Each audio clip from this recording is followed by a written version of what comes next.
So by training, I'm a mathematician, right? But for the last 15 years, I work at the Neuroscience Institute, right? So I betrayed my own race and moved to neuroscience. But still, right, I'm not a neuroscientist. I don't even pretend that I am. Right? I know some stories. So this story, right, I was thinking, right, whether I should tell you the whole story or just the successful part of the story. And then I decided that, yeah, just success, right? That's what we need.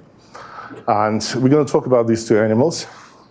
Okay, they're sea slugs. That's how they swim. They don't swim always. One is called Melody Leonida, and this is Daedalus iris.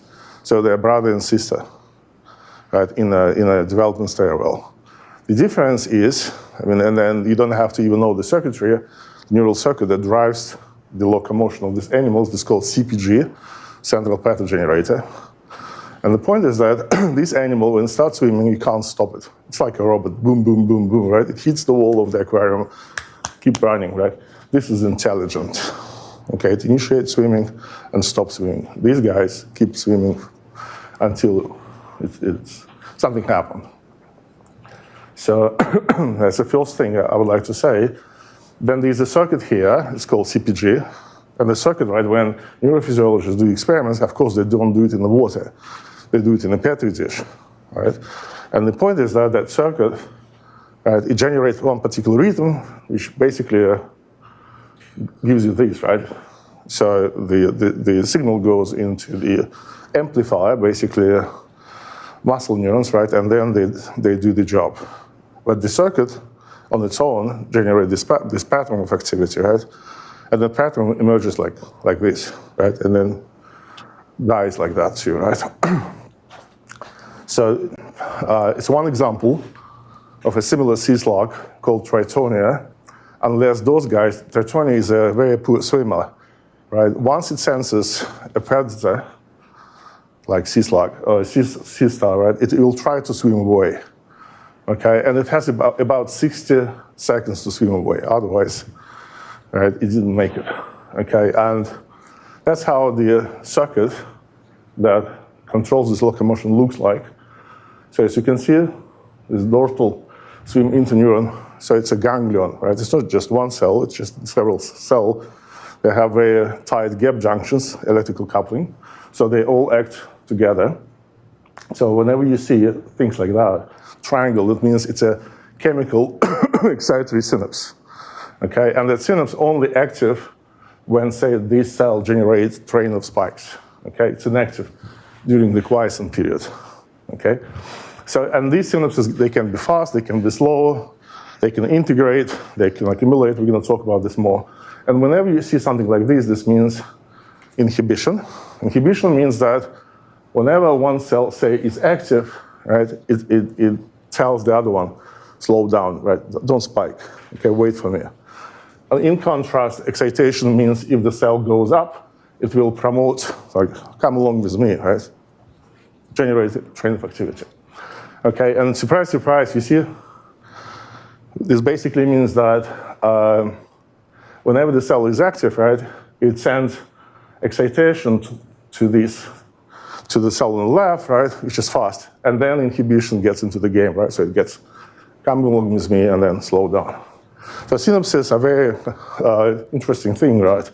And the truth is that nobody really cares about synaptic interaction. And I didn't care myself for a long period of time, too. And I didn't want to talk about what I'm going to say now. It's my kind of past research we've done with this. And nowadays, we don't show the equations, right? We show the animation. So basically, you have three-cell network, okay? And each synapse is fast and inhibitory. And basically, what you're going to see is that this is a solution of this differential equation, right? Hodgkin-Huxley type of models called leech neuron. It's from the heart of the leech, right? And then it can be endogenous burster. So this cell, you see, it generates spikes and basically shuts down this gap. It's a regular saddle node. There's a little gap there. And basically it slows down like a red light, right? Nothing fancy, right? Really. But the bottom line is that depending on initial conditions, you see that red cell burst and followed by these two together, right? They don't like each other, but they have no choice, right? Because they have to start bursting together, okay? And what you'll see next, then, okay, and then trust it has nothing to do with what I'm going to talk about next, but we learned a lot from when we studied those systems. Okay, and then I apply a negative pulse to the blue cell, I shut it down. The other two keep bursting in alternation. And by the way, these are biological recordings, right? You'll see that they're going to be very similar. Okay, this is from the Leech heart neural network. I mean, yeah, what I'm trying to say is that whenever these two fires burst together, and then this becomes quiescent, right? And these two start firing in the interface. And what you'll see next, when the blue one comes back into the game, right, it bursts. Okay, these two waiting, right? Why waiting? Because whenever voltage in this cell goes above synaptic threshold, this plane, it sends a negative pulse to the what's called postsynaptic cells. Okay, and what we will see that even though red was a burster after I shut down the blue cell and it comes back into the game, red cell will never burst again, right? It will be always inhibited in alternation by the other two cells. It's going to be quiescent for the rest of the game. It was all publication, right? Which basically means that the circuit is multi-stable, right? And what you see, this is no longer Hodgkin-Huxley. This is basically what in the Soviet times it's called the relaxation oscillator, right? In neuroscience it's called Fitzke-Naguma. Okay, and what you do basically, you have three cells, right? They're coupled symmetrically by inhibitory synapses, and then you release them at different moments of time, right? You create different gaps between the release, right? At that time, I started collecting GPUs, graphic processor units, right? So we can run these simulations in parallel. So for example, to get a picture like this, right, you need a millisecond, right? So instead of and the bottom line is that, as you can see, the phase differences, right, or the phase lags between the cells, right, they converge to steady states, right, called phase locking states, right?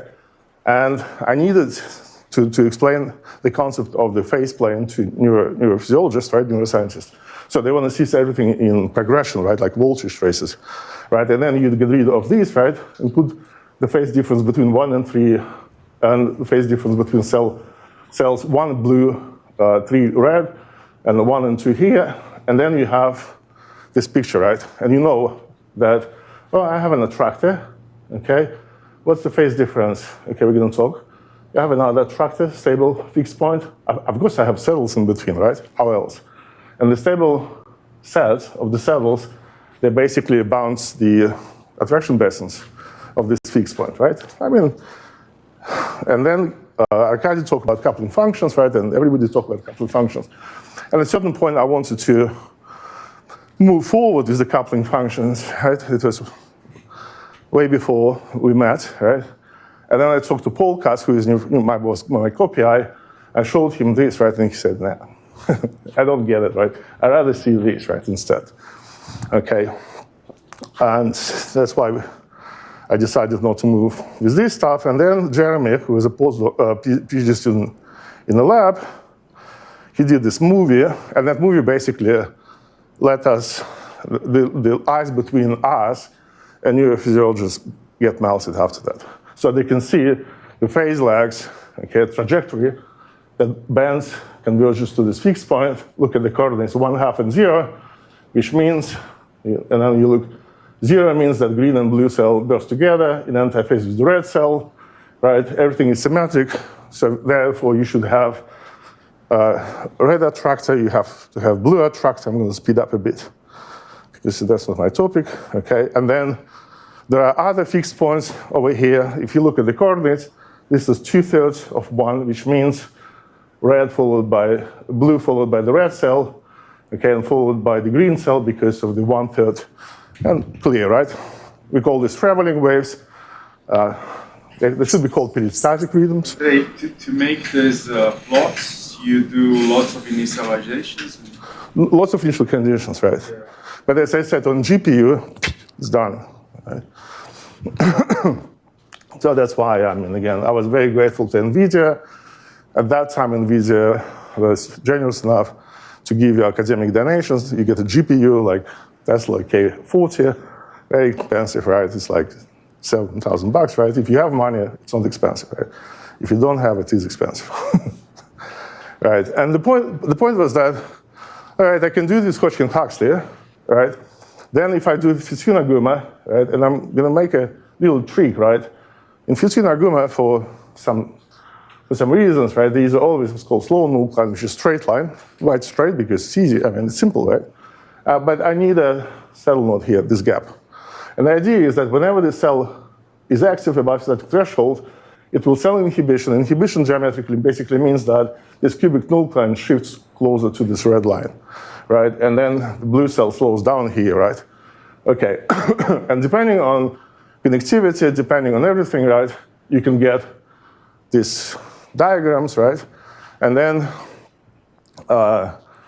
you can say towards bifurcation theory in neural network, right?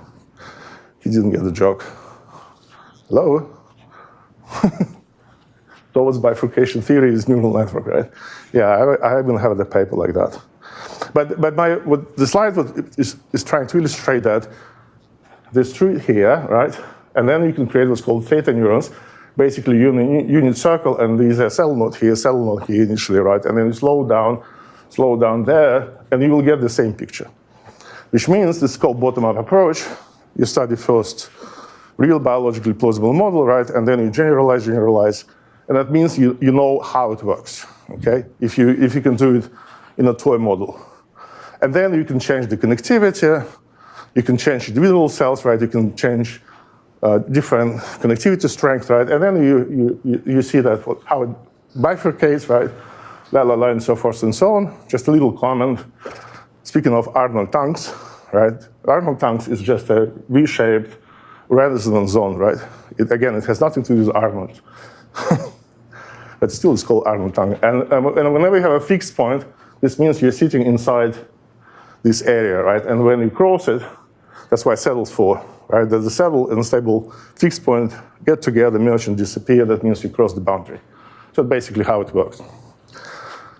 All right, okay, we learned a lot. We published papers, right? Everybody's happy.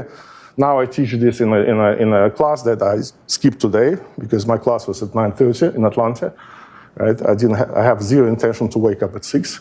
So my students taught instead of me. But basically, I'm going to teach this in a class for undergrads. It's called Intro Mathematical Neuroscience. Okay, now back to normal business.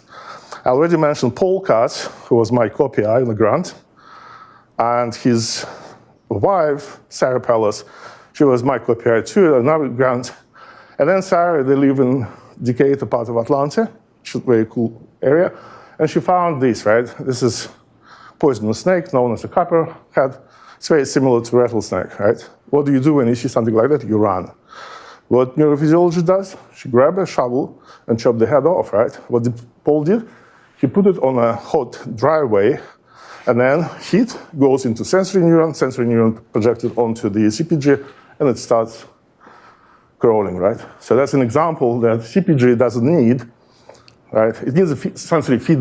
It doesn't need any sensory feedback. It needs just a feedback. Or it needs a drive to move, right? So it's like a circuit. All right, so a few more examples.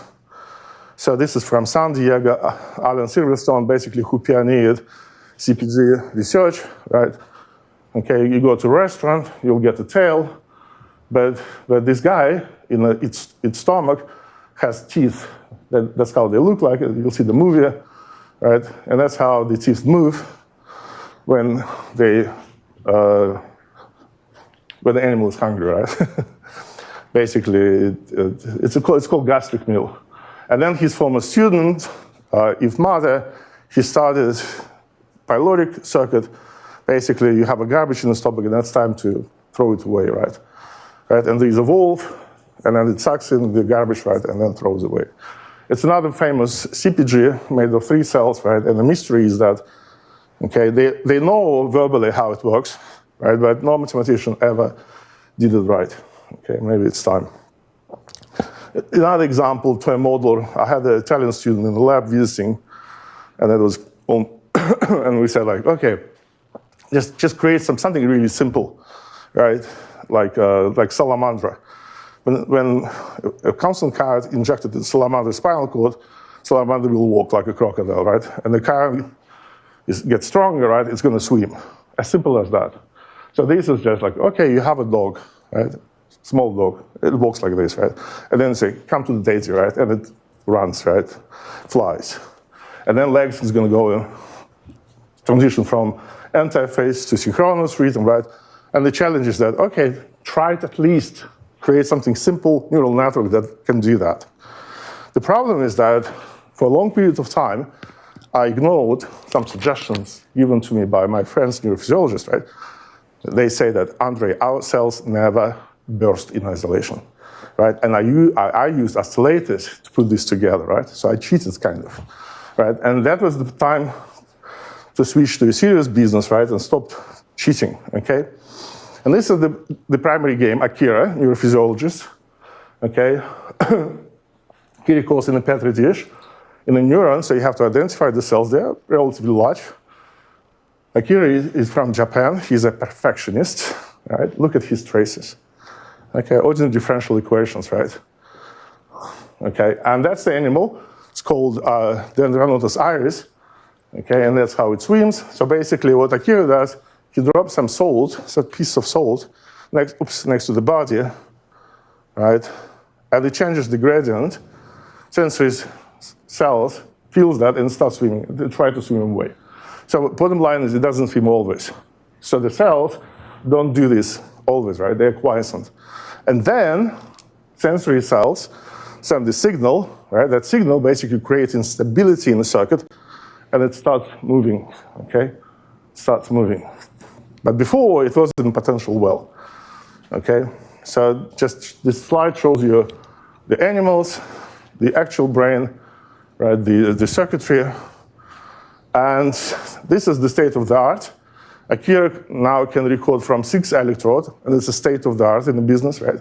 First of all, because petri dish, its size and the brain, right? You just don't have space to stick electrodes electrodes into the cell. So that's how the CPG work, both, right? And the idea is like, okay, but how it works, right? But let me tell you. These animals have been around us, right, for millions of years. Circuits, more or less the same, cells different, right? Circuitry, somehow nature, after some evolution, right? Okay, speaking of structural stability and Darwin's evolution theory, right? Apparently this is the best solution for that animal and that animal, right? And this circuit is more, as I said, this animal better swimmer than the other one, okay? And what creates instability? How they swim, right? What are the building blocks of swimming in the cells, right? It's going to be difficult for you to digest in 45 minutes what I'm going to say, because it took us almost 5 years to figure this out. But I'm going to talk about 2 basic elements, okay? This is called half-center oscillator. Many years ago, in 1911, Brown, neurophysiologist, found that if you have 2 cells, it sounds very easy, right? And then they have inhibitory synapses, they will produce anti-phase bursting like this. This. Right? Then mathematicians, of course, stepped into the game. They proposed their own ideas based upon our own findings, preferences, right? Of course, right? And this is called collaboration.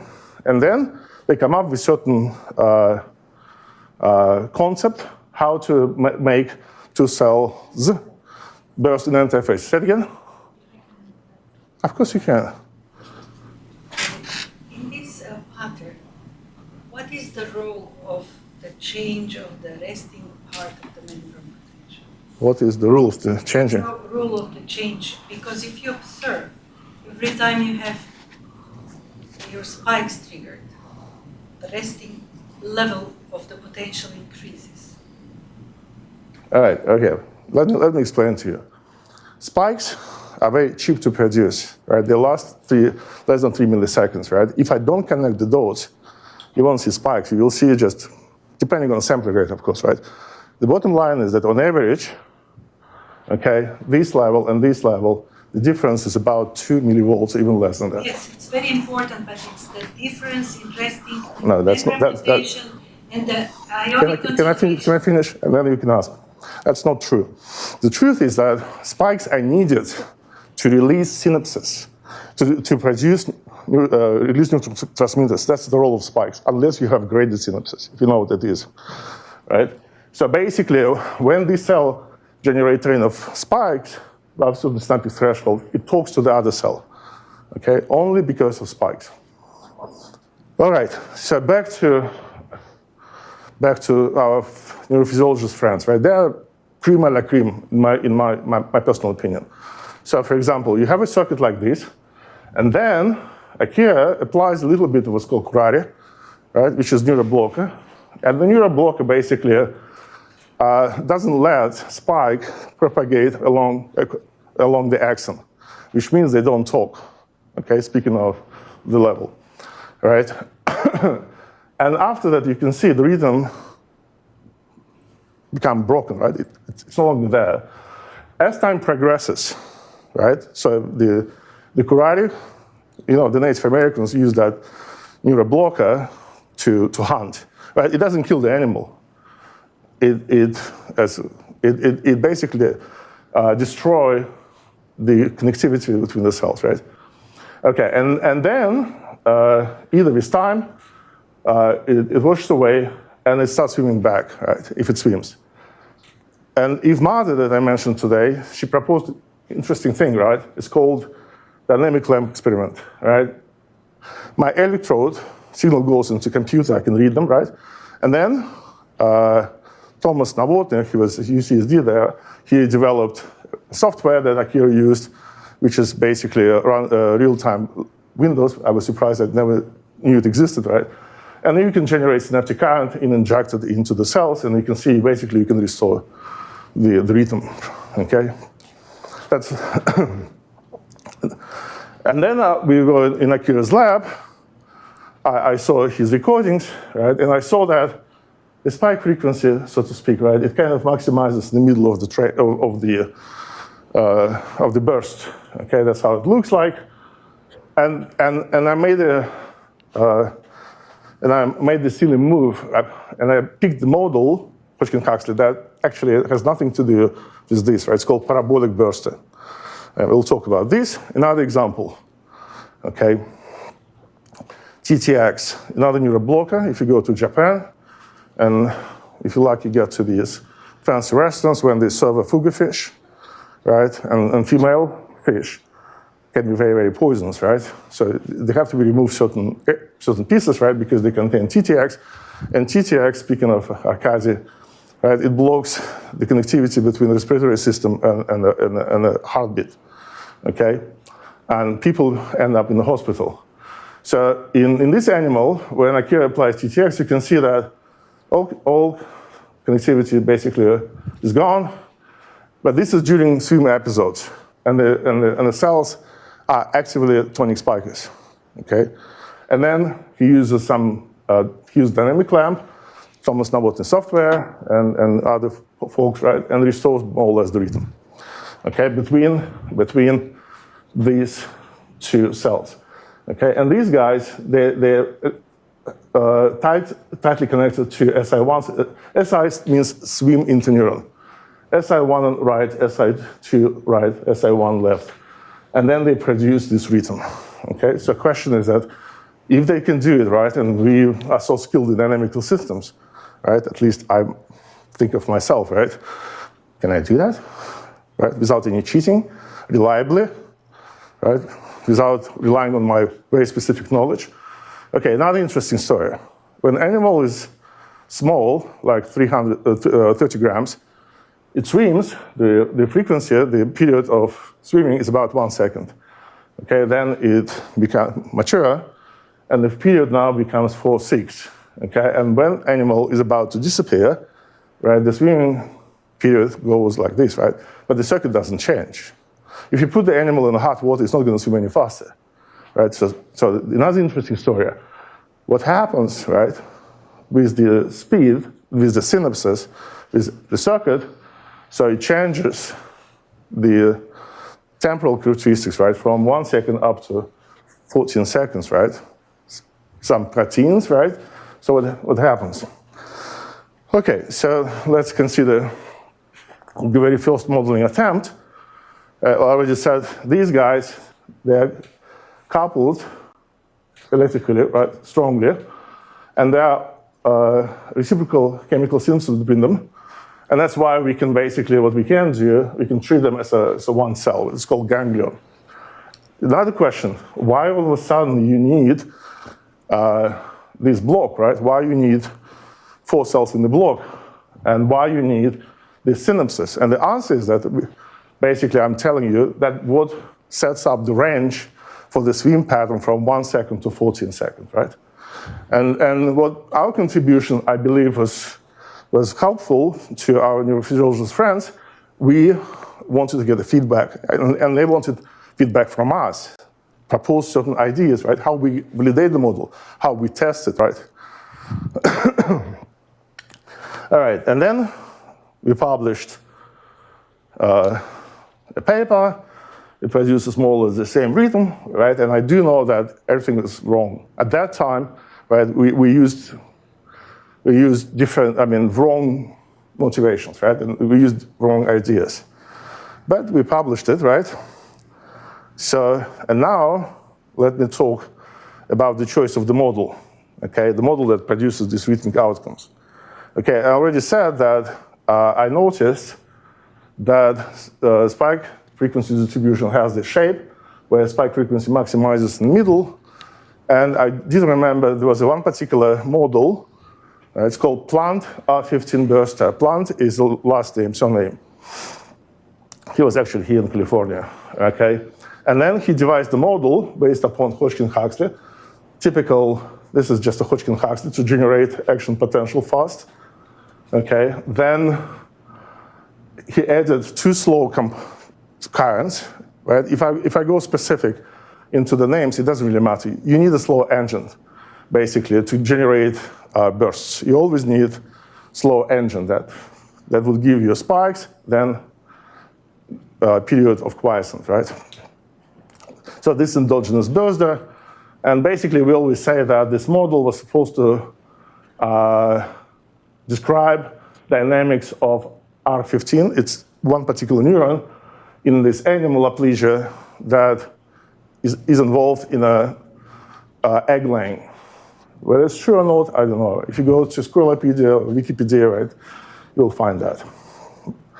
Okay, so, and the way it works, it's very simple, right? So basically, you know why people use Fiskinaguma? Because it's relaxation oscillator, right? And Hodgkin-Huxley is also kind of relaxation oscillator. So you can treat this as a cubic nullplan and switching between the branches. And then the second compartment law, it's also relaxation oscillator.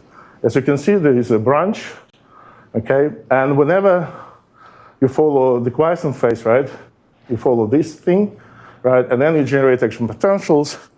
Basically means that in a phase space of the model, you have what's called a slow motion manifold, and you turn around the surface, right? And each turn gives you a spike. And then you have to end, and you can end differently, right? You can end, in this particular case, what Erwin Trout calls sneak, right? Sneak is called saddle knot invariant circle. That was my dad's PhD work, right? It's called, he generalized homoclinic saddle knot for n-dimensional case, right? But now nobody cares about this stuff, right? Nobody knows the stories and the true result, but only a textbook for undergrads. Okay, so what I did, and I said already that I was told many times, Andre, our cells never burst in isolation. They're not endogenous bursters. So I have to get rid of this bursting part. So I have to move basically my cell over here so that I transition from an equilibrium state to periodic orbit and back, and that's it, right? So I introduced, we changed basically the slow dynamics, and the change in the slow dynamics was to get rid of these hysteresis overlap between these branches, right? Along that branches, you generate spike, then you go down, quiescent, and then come back to the tonic spike manifold. Okay, this is called slow fast dynamics. Okay, I don't remember why I need this slide. I don't see my glasses. Wait a second. Bottom line is that, okay, so when it's quiescent, which means these are called slow and fast nucleons. You converge to intersection of slow fast nucleons. This equilibrium state would give you quiescent phase forever, right? Or if you happen to be, so basically when this, if you move transition slowly and turn around this manifold, if I basically put a stopper here, right, then you're going to be tonic spike, right? It's no longer transitive for the solutions, right? But then what I do is that I kind of move that slow nucleon or fast nucleon closer to the end and make it burst. So I have to make sure that it never bursts in isolation, right? That's why we have to what's called calibrate the model. Okay, and we did. And now let's put some assumptions on a model. So first of all, it never bursts in isolation, so it's spinic or quiescent. It shows what's called post-inhibitory rebound. Post-inhibitory rebound means that when the cell gets a negative pulse, roughly speaking, right, and then pulse is removed, this is a synaptic pulse, right? It generates train of action potential, and then cell goes back to its steady state, okay, at this point. Okay, when you apply a pulse, it travels like this, right? Or if you sell a tonic spiker, then you apply a pulse, it drops, voltage drops down, or this is voltage, let's say voltage, right? And then it comes back to the state. And I need also what's called spike frequency adaptation. So basically, when calcium is low, spikes are fast, and this is from experiment. That's why I need it, right? So we, as I said, we had a very lucky period of time when we worked together, and we collaborated. I mean, we learned from each other. Okay, everything that I propose for the model, or we propose, is based upon experiments. Okay, and I do know that for Akira, this was important, right? And I listened to him carefully. And then we had, sometimes brainstorms, right, discussing things, right? And he brought some experiment to confirm or disprove our theory. That's how it worked. Okay, so that's the step number one. Okay, the other thing, I don't know how well you know slow fast system, but bottom line is that, okay, this particular sigma-shaped nucleon, where you have an equilibrium state, when you apply a pulse, right, that pulse, eccentric pulse, it reshapes it, right? It becomes like that. So this is perturbed nucleon. Okay, if you apply a stronger pulse, that nucleon will straighten up. It's going to go like this. And basically, if I wait long enough, pulse, I'm going to get an equilibrium state where I have to have it, right, in a perturbed system. Then pulse gone, and it goes back to the unperturbed situation, right? It transitions to this thing, right? Now, speaking of the synapses, why I said I need a spike frequency adaptation, because basically the network is based upon synaptic interaction and cell interaction. Slow, right? How are you going to get slow dynamics if you don't have slow variables, right? If you have only these fast variables, there is no way you can get slow bursting. So there must be some time scale, right? Slow time scale, and they have to be on the same scale together as synapses and cell dynamics.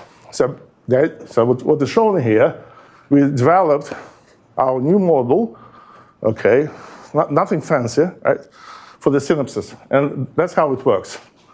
So basically, when presynaptic cell generate action potentials, roughly speaking, right, then these result in communication to postsynaptic cell. How it works? Basically, each spike, without calcium, without anything, it releases a neurotransmitter that travels to another cell, right? And then another cell, okay, it travels like knock, knock, knock, may come in, right? You may, it's more than that, right? And if it's negatively charged a neurotransmitter, right, then the voltage in that cell drops down. If it's a positive, then it goes up. That's how Akira knows that the synapse is excitatory or inhibitory, more or less. Okay, so, and what I wanted to make sure that my synapses are not just the messengers, blind messengers. They actively participate in the dynamics. So which means, you can see spike frequency is high at the beginning, synapse builds up, okay, and then it releases neurotransmitters, spike's gone, and that avalanche slows down, okay? So it should be, so this time scale should correlate with the spike frequency in the cells. And the cells must have spike frequency adaptation. Okay, now I said that, but now I went to Akira and said, Akira, okay, let's find out, because he didn't care whether synapses are fast and slow. When he used dynamic clamp software, he basically relied on default settings, right? What does constant mean and so forth. Synapses are fast, slow, he didn't care. He only cares that you can make coupling stronger, just change the weight, right? Known as a maximal conductance, so it's weaker. That's what he did. Okay, so look at this. It's a part of this circuit. Okay, there is an electrical synapse, and there is an inhibitory synapse. And then he stimulates this cell, okay? And the stimulus is it's a train of pulse, 5 hertz, okay? And then he looks at the presynaptic cell, and he sees that this stimulus causes this train. Okay, this train, because this inhibition, you can see it builds up gradually, right? Reaches some maximum, spike's gone, restores. This is almost parallel to the spikes. Why? Because it's a fast gap junction, okay? But this gap junction is not a wire, right? It also has a certain dynamics. And then he applies a stronger 10 hertz pulse. It causes this train in the SA2, right? Okay, now look at this guy on the left. You see, it builds up quickly because spike frequency is higher, then reaches saturation, right? It doesn't go any further because you have a limited number of neurotransmitters, right? You have some reserve. It's gone, and then, but meanwhile, remember I said about excitatory inhibitory synapses. Look at this. See, inhibition is slower than gap junction.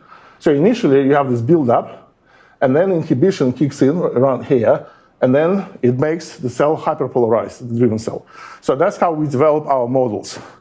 So the models of synapses that I've known, right, that was called AFTM, alpha synapses, right? So basically, they're all based upon the same principle that Hodgkin and Huxley proposed. 0 or 1, okay? Like above synaptic threshold, 1. Otherwise, 0. Or instead of, you can use sigmoidal function, right? Or use some kind of threshold probability. But bottom line is that depending on the frequency, this is what's called synaptic strength. So as you can see, right, this synapse is very fast and gets to saturation. It becomes mighty very quickly. This is slow, it builds up, and then you increase the frequency. It's basically a linear thing. I wanted that. I wanted a filter. So when the frequency is below 3 hertz in the CPGs, neurons, right? CPG doesn't fly, doesn't swim, I'm sorry. As soon as it gets above a certain level, synapses get stronger, and now they feel each other. They can communicate, right? And then it swims. But it never swims, the frequency never goes more than 12 hertz in each cell. So I need a saturation, I need a filter. Okay, and basically, okay, so this basically means that, look at this. So you have a single spike, this is release, that's what you see, for example, voltage in a presynaptic cell, voltage goes up, you say, synapse is excitatory, okay, then there is a big interval between them, right? But if the next spike is close to the previous one, it doesn't decay fully, right? It's going to build up. It's called accumulation. So synapse gets stronger. So it's a nonlinear element, right? And for us, it's critical. Again, this is Akira's experiments. One more time, de facto demonstrating that we have to take care of that, right?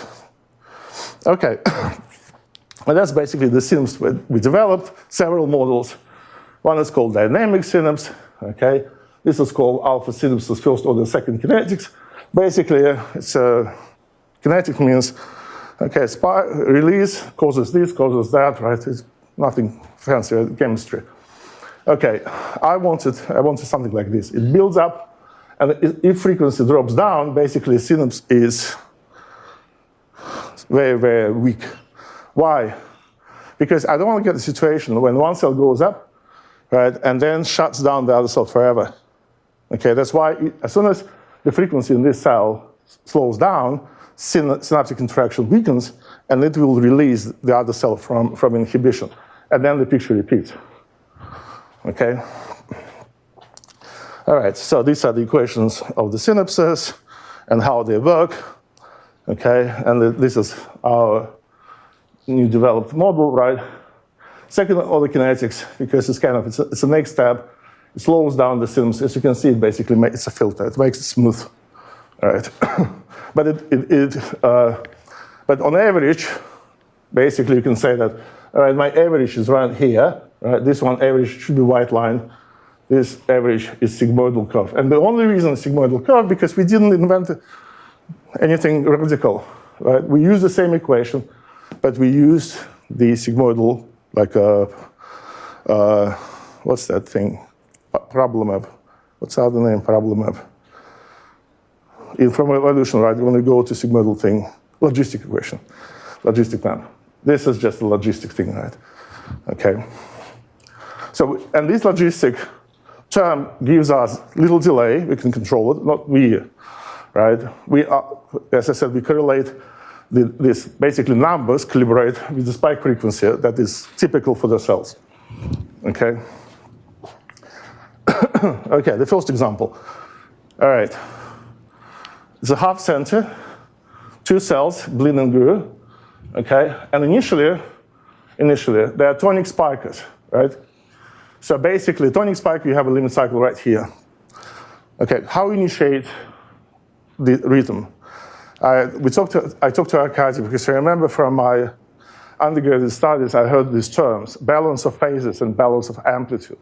In his case, balance of phases means they have to be an antiphase. Amplitude interaction should be sufficient, right? So the way it works, both are sitting here, and they both get excited drive, okay? Because remember I said I need to create instability, okay? So basically what happens here, they will produce this network cycle, network hysteresis, okay? So one cell goes up, the other one goes down, and so forth. And they're chasing this game. They're all trying to get to this limit cycle that they produce in isolation. So the circuit is bistable, okay? But if I pick the phases or couplings insufficiently, right, you see what happens? These network oscillations, they get damped, right? And then they become tonic spikers. And then I change the coupling strength or I change the balance of amplitude. As you can see, it emerges and then becomes stable, okay? But if I pick initial phases wrongly, right, they will become just tonic spikers like that, okay? So that's how the half center works, okay? And really, it's a big deal. Or, same story, cells can be quiescent cell. If you start right, they will produce network oscillations, right? As you can see, it builds up. If you don't pick initial conditions right, or initial phases right, or initial coupling right, the oscillations will go to the quiescent state over here, which basically tells me that, oh, I have a huge range, right? My cells can be tonic, spike, and quiescent. I don't care. All I need to care is I have to initiate this rhythm, like you start your engine, right? Because battery should have a charge, right? Plus, you need a timing belt in your engine, right? So to keep it running. It's the same story, right? Engineers know this extremely well. Okay. Plus, this will work. Oh, I don't. Okay. So that's basically the movie. Shows one cell, blue, right? It generates action potentials. Come basically to the end. Frequency weakens. So synapse, this is synaptic strength basically, gets weaker, okay? This one is shut down, it's right here, okay? And then, okay, basically inhibition is gone, this one wakes up, and then overthrows the other one. The strong inhibition, initial, right, overthrows the other one. And it keeps running, this is called the half-center concept. But the point is that, as I said, this is a network hysteresis, right? In isolations, cells don't do that. They only do it together. Okay, so that's how it works. Okay. All right, winner takes it all. Okay, skip it. And, all right. In the other animal, in contrast, the driver of the network is not a half center that I mentioned to you. Okay, it's a modular based upon one cell is excitatory, one is inhibitory. Right? I call it jokingly. This is called predator-prey. Okay? So the way it works, blue cell is excitatory. It excites the green cell. Green cell now generate action potentials, right? It inhibits blue cell, okay? It goes down. But the green cell cannot survive without drive from the blue cell. It goes back to the quiescent state. And voila, they have the same chasing gate, right? And depending, okay, if again phases are not picked right or couple interaction is not sufficient, you can see oscillations don't last, right? They converge to initial states, right? Or you increase the coupling, could be excitation and inhibition. Again, everything is non-linear. That's why I hired an undergraduate student over the summer, because I told him, Fred, I really apologize, but you're going to be a guinea pig, right? We're going to test on you how robustly you can generate this rhythm, right? And then you have to tell us in simple words what you should do, right? Without, fancy schmancy and black magic. Okay. And an interesting part is that if you make them very diverse, this is very tonic spiky, that's where it starts. This cell is a quiescent and start over here. You can see you have a network oscillations. So this goes down, this one goes up. But the difference, like in a Volterra Lotka, in this case, the balance of phase should be 1/4 of the period, right? If you know what, it's everywhere. Economy goes up, right? The student admission goes down because everybody goes into the business, right? Economy slows down, admission of students goes up, right? They don't oscillate in anti-phase, they oscillate. If you look carefully, right, this is a snapshot. This one is at 9, this one is at 12. So the phase difference is roughly both of the period. That's how you create the algorithm. How, okay, when I call it stable. Well, I'm happier, right? What numbers should I pick? And the point is that you don't have to be very picky, which is great. Which is great. So all exist within reasonable ranges, right? I don't want to talk like an engineer and say that like 10% variations, right? But it's an order of magnitude, right? Which makes me even happier, which means this rhythm generation is structurally stable, which means you change the parameters and nothing changes. Right? Dynamics doesn't depend on the parameter variations. That's my goal, which means if I'm in the parameter space, I'm sitting in a very flat potential well, right? It's not like that. All right, and then it's another kind of parallel story. And one day I realized that, all right, I have a dry lab, I have computers, right? I can't perform the dynamic lamp experiment, but I have accurate recordings, right? I have the files. So what I can do, and I know the sampling rate, which means I know the integration time, and I can run my earlier integration, my models, with the same time scale. And I can couple biological recordings, I mean, it's a one-way connection, of course, right, with my cells, right? I can even further and better calibrate my cells, right? I can find those numbers that would give me a real thing, right? For example, you see the drive, this frequency is high, and this is my model. I use the synaptic model and inject those currents into mathematical cells, okay? And that's what I see. Spike frequency drops down. You see the difference, right? You still have some releases, right? Kind of random, but it's not regular, okay? And then you can do even better, right? You can do even better. And basically, blue recordings are biological recordings, and these are overlap math and biological recordings. And I can tell, okay, for example, even how fast sodium should be or potassium, right? So make spikes more or less the same, right? If I can, why shouldn't, right? It's not machine learning, sorry, right? It's parameter optimization. And Josem, a student in the lab, he did that part, right? And of course, you have to find these minimas, right? There are tons of minimas, and you have to find the minima that you like more. You have to just tell why you like it more. So which basically means that you can do machine learning on that stuff. Okay, and now back to how we put the model together. So you create one particular case, right? It's called curaria. So there's no interaction that goes from these cells, right? And that's how the animal swims in the curaria. Period is about 14 seconds, okay? And then Akira comes to us lab right? And he's like, I have something to show to you, right? Okay. And you know the PowerPoint? When you have one image, right, and you say click down, right, and you open up some part of the image, right, and like, all right, he said, this is 14 seconds, okay, speaking of this driver, okay, and he said, all right, I'm going to shut down these two cells, okay, tell me, Andre, what do you think is going to happen, right? I was like, moment of truth, right? You don't want to fail. But you have to be honest. And I said, look, I think, according to us, right, it's going to speed up, which means this inhibition, the other cell, you see, remember, it travels down the hill, right? It doesn't throw from the hill, right? It comes back faster. So it's going to speed up the rhythm, right? And then he's, and why? Because basically, look at this. If you shut down these two cells, okay, then this inhibition is gone. That inhibition is gone. Inhibition between these two weakens, which means your heart sensor speeds up.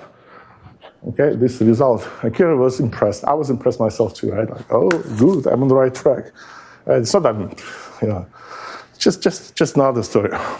And bottom line is that once we figure this part, the rest was easy breezy in case of Malibu, because in Malibu, basically, this is the driver. Why do you need these red cells? Basically, you need the red cells. The way it works, okay, this sets up the rhythm, 14 seconds, 12. Then this cell excites the red one, and then there are always feedback loops. And this cell, right, once it gets excited, it sends the inhibition back on the blue cell and shortens, and basically it shortens, it kind of cut off the rest of the train, okay, and the network speeds up. And so these are some kind of old recordings, right, from the paper that, from Denise PhD. And the point is that this biological recording, I can make them look identical. I picked those traces just to show that mathematical model doesn't have to be that perfect. But when I show our current recordings to Akira, like, oh, those mine? All are yours? So that's kind of funny. All right, and again, now biological recording, mathematical recording, right, against each other. That's how I simulate the synaptic interaction. They look the same, right? It's even bad. It's even bad. All right, then time to okay, as I said, I trained this with partition, right? In I don't want to say dynamical system, but in bifurcation theory, which means I know what perturbation should be, right? You have to perturb the system. And then that's our contribution to neurophysiologists. We said, okay, let's try to disturb the rhythm, apply perturbation. The only way Akira can apply perturbations is by applying short pulses. These are biological recordings, mathematical recordings. If you apply a pulse roughly at the same time, the mathematical circuit will give you the same outcome. So you use perturbations to de facto prove that you're on the right track. Another, fact checks, right? Very popular nowadays. Biological recording, current is injected in the cell. Mathematical recordings, current injected in the cell. So you have two traces, but basically you have to look at these two, right? It's the same, right? Which means we can say we are very close. Some fact checks we failed, right? But the truth is that when Akira shows us traces like these experiments, it doesn't mean it's always like that. Right? It means that he liked that particular experiment and shared it with us. Right? There are some deviations, of course, right? So which means, right, I'm not that, I don't have to match every experiment anymore, right? I know that I'm on the right track. And you ask me whether you find it, and I said, I'm happy, right? I'm very happy. Another set of fact checks. And these are the students who contributed to the project. Krishna, right? He was a postdoc in Emory, now he's a postdoc at us. Denise, she also postdoc. Akira, superstar, Kuiven. You never know, right? When I started collecting the video GPUs, right, I did it for one particular purpose, to study deterministic chaos, right? So it's my old love, right? It's my hobby nowadays. Or run biological, run modeling on CPGs. And then she got a job at NVIDIA, right, eventually. So she's here at the north, okay? Then Josem, he did machine learning. Jack, I supported Jack, he was in my linear algebra class, right? And I said, Jack, he's now a PhD student, right? Brilliant guy, absolutely brilliant guy. And a new student, David, so they all contributed to the project. Right, great team. It's always fun to get together in a lab, chat about any politics, right? Fucking war and science, of course, right? Yeah, thank you very much.